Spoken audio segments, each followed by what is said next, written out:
This year we had the tragedy in Charleston, the Confederate flag at the center of that. When that happened, being as steeped as you are in the Civil War, what was your reaction? Well, we've seen it all the way through. There are manifestations that tell us at almost every juncture in our national history how much this question of race, how much the Civil War, how much slavery influences, leans on us in good and bad ways. Not that slavery was good, but that the African-American transcendence of that horrible condition has been so good for our culture in so many ways.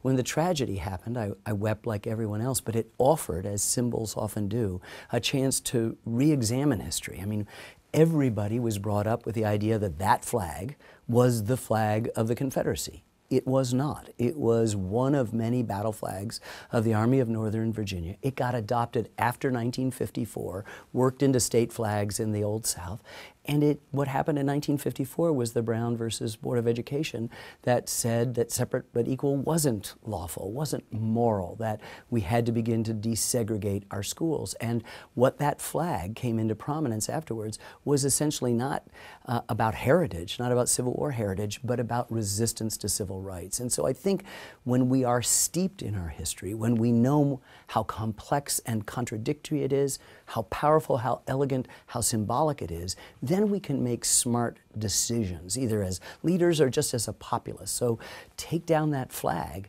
became a hugely important thing, and people came around, people grew up, and while we still haven't had the larger conversation we still need to have, we began it with that symbol. We said it's worth having this conversation.